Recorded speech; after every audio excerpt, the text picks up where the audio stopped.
Yeah, this is like this model here, Ashwin. He's part of like the Xeon forces, which you know, depending on who you ask, are the bad guys. I don't really see it that way.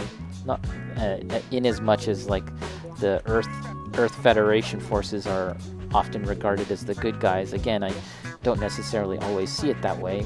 If you watch the original Gundam series, they do sort of make you question that from time to time, which I think is great. You know, this whole notion of like, are we the baddies? Are we good? Are we bad? Who knows? I don't know.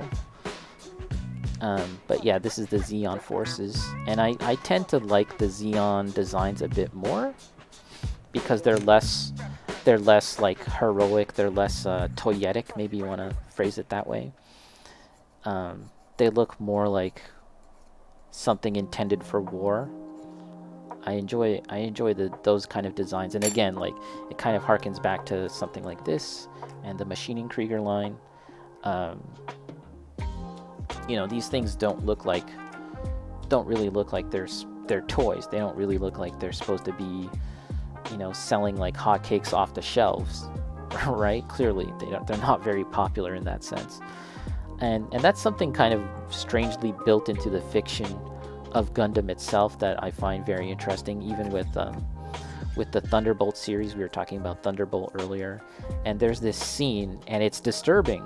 It's honestly pretty disturbing. There's this scene where, in a show where there's many disturbing scenes in Thunderbolt, but there's this part where, again, this is the Earth, the Federation forces. They're often regarded as the good guys, right? And a bunch of kids, a bunch of child soldiers, just come straight up off like the you know, the ship, right, onto the big battleship, right? And they're literally kids. They see the Gundam, right? They see the big heroic looking Gundam, right?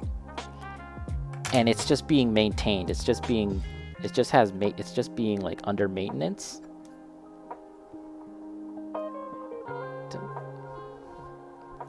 And they just start to salute it. They salute it like it's a living being, like it's this thing that actually cares, right? And it just makes you question all these things about Gundam, about the Federation forces, about how they use kids, right? And the fact that they designed these things to look appealing to kids, and it's a weird meta textual aspect to the series as well, where like, yeah, this is a toy. This is a thing that's meant to be sold to kids. It's supposed to appeal to kids, but it's also a weapon. I don't know. Wow.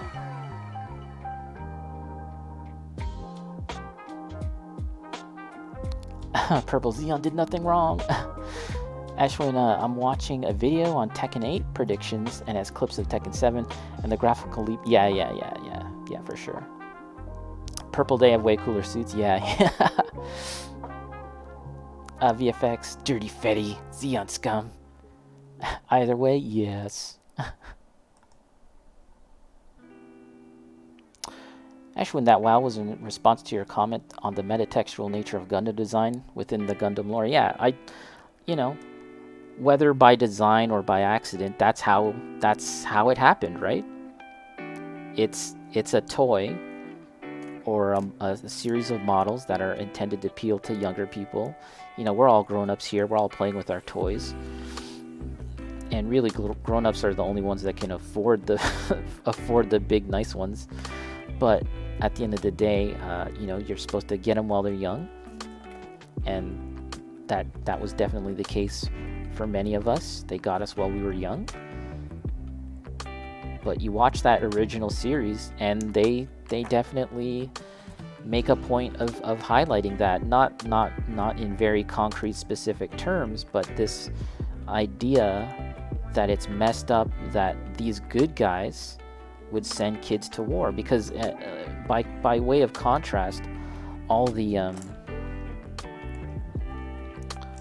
Xeon forces, they're all like adults pretty much, and they look like men. They're very they're very specifically depicted as adults. You know what I mean? Like they have like more mature features. They're just bigger. They have broader like features. They just look more mature. Whereas like even the adults within the forces of the Federation are often much slighter. If they aren't explicitly children, they're still like they still look very young. They have very young features. Okay, I'm talking here. I also need to figure out how these last little bits fit on. The hell. Let's see. Because the instructions are so small, and it's just so hard to understand where these freaking pieces go. I think this is right. And what's the sequence? Okay. Are my hands too fat for this? What the hell? Okay, we're just gonna put that loosely there. Purple Bright Noah, the adult of the original series, was only like 19, right? Yeah. Yeah, he's like the big he's like the daddy on White Base. And yet he's still quite young himself. And oh yeah, so I was saying like the Xeon forces, there's a couple of times in the show where they invade, or they actually get a good look at the kids that they're fighting, and they're like, what the hell? They're just kids. You know? It's messed up. It's messed up. And then yeah, you gotta show like Thunderbolt that like kind of even hammers that home even more so. That's what I find quite interesting about the Gundam series. And so when they get more into like unicorn or you know, space magic stuff, that's the part where I get less interested in. You know what I mean? That's where my interest kind of starts fading away. Not you know, sorry guys, I'm not too interested in the space magic parts. We already have Star Wars. But yeah, it's that notion of, it's at least in the very early depictions of Gundam, and it's not like I've seen every Gundam show, but those early shows, they were quite anti-war, right? And that was very interesting to watch.